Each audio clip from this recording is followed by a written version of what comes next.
is enough said. What's up, Heat Nation? Your boy Ernest here, back with another Miami Heat Talk video. Video number 2 of the day, you guys. Would really appreciate your support. Don't forget to like, share, subscribe as we push for 6,000 subscribers. And together, let's go on another Miami Heat Talk adventure. Did a video earlier today, you guys. We talked about the potential new starting lineup for this Miami Heat roster, and I think it's one that can be a serious winner. Kel'el Ware, Bam Adebayo, Andrew Wiggins, Tyler Hero, and Davion Mitchell. I think it works because in the backcourt, I would like Tyler Hero to start next to somebody who's defensive-minded first. Sure, Duncan Robinson and Tyler Hero in the backcourt work at times. But at the end of the day, you guys, if you're playing a Memphis Grizzlies, a Milwaukee Bucks, if you're playing a team in the playoffs that has a very, very dangerous guard, you don't want to rely on Duncan Robinson or Tyler Hero to stop that guy. You need a defensive-minded player. That's why I love Davion Mitchell as a potential starter next to Tyler. But today, you guys, what I want to talk about is the NBA buyout market. It's an exciting time after the trade deadline because teams now have the flexibility of, after making some of these trades, to buy out players and put them in the open market.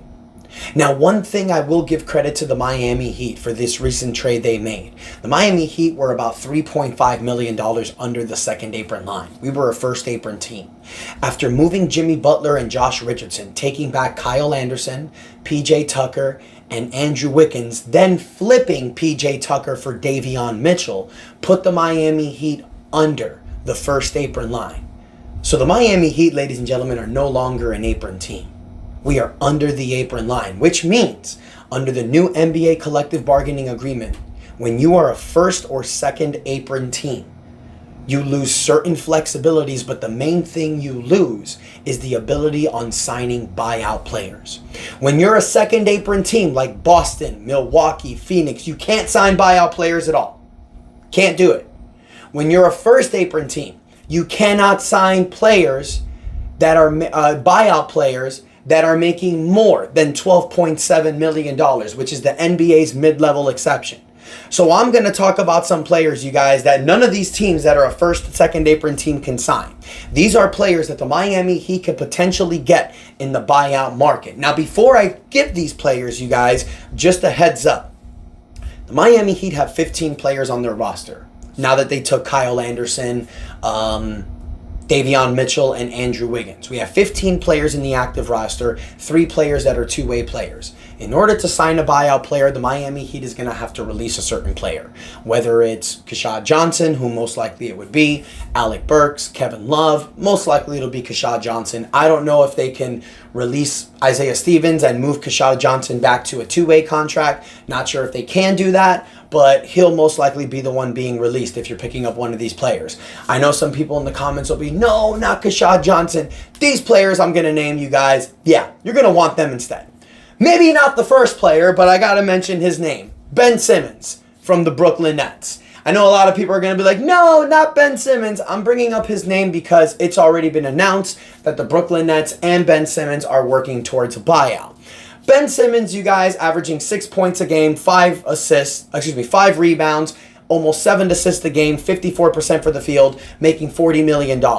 Ben Simmons is not that player that he was in Philadelphia. He's gotten shook ever since the 2021 playoffs. But one thing I will say about Ben Simmons, if he's bought out, if you're able to sign him with a minimum contract and you're able to plug him in the lineup next to Tyler Hero as the starting point guard, that's a 6'10" defensive-minded point guard. Can't shoot worth shit, but he is a defensive-minded point guard that can facilitate. Playing next to Bam Adebayo and Kel'el Ware, Andrew Wiggins, and Tyler Hero, Ben Simmons can be a problem. The likelihood that the Miami Heat gets him, very low. He wants to go to a contender, so I think he's going to go to Cleveland. But it could work. The next player I'm going to mention, Bruce Brown. Bruce Brown won the 2023 NBA championship with the Denver Nuggets. One of those games they won was because of Bruce Brown. And because of it, he ended up getting a 2-year, $42 million contract. He's on the second year of that contract. He was traded to New Orleans. He'll most likely get bought out. Bruce Brown is a guy you want on your roster. He's a guy that is one of those grit and grind players, hustles, defensive minded, averaging 8.4 points a game, almost 4 rebounds, 1.6 assists, 43% from the field. He's a guy that you can plug and play right next to Tyler Hero. Same thing that I mentioned. These other two guys, though, are, I believe, at a level above.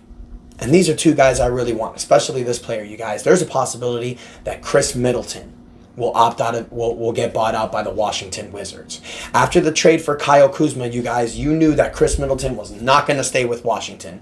Chris Middleton is still a player that can contribute, averaging 12.6 points a game, almost 4 rebounds, 4.5 assists, 51% from the field. He's not the player that he was in 2021, but he can still contribute. And if the Miami Heat are able to get Chris Middleton, you guys, look at this lineup. Bam Adebayo, Kel'el Ware, Andrew Wiggins in the front court, Tyler Hero and Chris Middleton in the backcourt. That's a problem.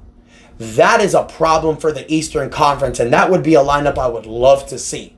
But I'd also love to see this guy as well. If you can't get Chris Middleton, Malcolm Brogdon is also looking to get bought out from the Washington Wizards as well. Malcolm Brogdon, who used to play with the with the Boston Celtics, guys averaging 13.1 points a game, 4 rebounds, 4 assists, 43% from the field. He is averaging a down year in the 3-point line, 32%. He's averaged over 40% the last 2 years. But here's something that I'm going to say about these 4 players: Ben Simmons, Bruce Brown, Chris Middleton, and Malcolm Brogdon. Some of them are on the decline. Some of them are not having a great year. But one thing I love about this Miami Heat team, this Miami Heat culture, we have one of the best coaches in the NBA with Eric Spoelstra, one of the best coaching staffs, one of the best developmental sides. Also, you have a place where it's amazing weather, there's no state income tax, and you're promoting mental awareness and mental positivity. Now that you have Jimmy Butler gone, this distraction that was looming over this team, this dark cloud that was looming over this team, now that that's gone, you have the potential of going all in with this youth movement, adding pieces that can help you now. Guys, the Heat are only 3.5 games down from the 4th seed. There's 31 games left to go.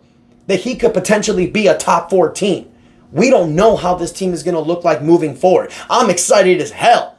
Now that we've added Andrew Wiggins, Davion Mitchell, and Kyle Anderson, only trading Jimmy Butler and Josh Richardson, 2 guys that weren't even playing. Now we're under the first apron line and we can get one of these players via buyout. We can turn this season from a mediocre mid-year into one of the most shocking years in Miami Heat history.